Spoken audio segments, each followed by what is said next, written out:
Friends, இன்றைக்கி வந்து நவராத்திரி குழு ஆரம்பித்தாச்சு. எல்லாருக்கும் நவராத்திரி நல்வாழ்த்துக்கள். ஃப்ரெண்ட்ஸ், இன்றைக்கி வந்து நான் வந்து மில்க் கேசரி செய்யப்படுறேன், பால் கேசரி செய்யப்படுறேன். வாங்க எப்படி செய்யலான்னு பார்க்கலாம். எங்கள் வீட்டில் குழுவெலாம் கிடையாது ஃப்ரெண்ட்ஸ். நான் வந்து வெறும் அகன தீபம் ஏற்றிருக்கேன். அதுக்கப்புறமா வந்து கலசம் வச்சுருக்கேன் ஃப்ரெண்ட்ஸ். இப்போ இதுக்கு தேவையானது 1 கப்பு வந்து ரவை எடுத்திருக்கேன், ஒரு 1.5 கப்பு வந்து மில்க் எடுத்திருக்கேன். நம்ம வந்து எல்லாமே மில்க் சேர்த்தும் செய்யலாம். நான் வந்து 1.5 கப் மில்க்கு, அதுக்கப்புறம் வந்து தண்ணி கொஞ்சம் ஆட் பண்ணிக்க போகிறேன். அப்போ தான் திகட்டாமல் இருக்கும். இது வந்து ஒரு 2 கப்ஸ்க்கு கொஞ்சம் கம்மியாக சுகர் எடுத்திருக்கேன்.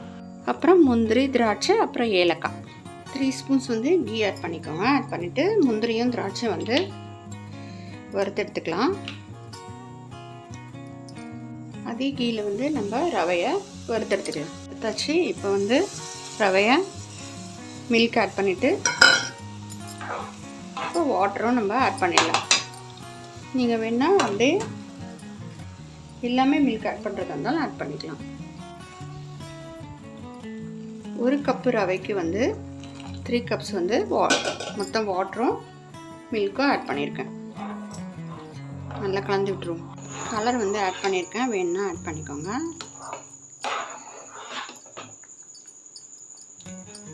ரவா வெந்துருச்சு. இப்போ வந்து சுகர் ஆட் பண்ணிக்கலாம்.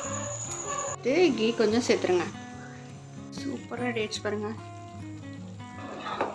நல்லா கலந்து விட்டுருவோம். முந்திரியும் திராட்சையும் சேர்த்துக்கலாம். அவ்வளோதான் ஃப்ரெண்ட்ஸ். இப்போ வந்து சுண்டல் தாளிச்சிக்கலாம். சுண்டல் வந்து வேக வச்சு வச்சுருக்கேன். சென்னா நம்ம வந்து தாளிச்சிக்கலாம். கடுகு, உளுத்தம்பருப்பு, வரமிளகாய்,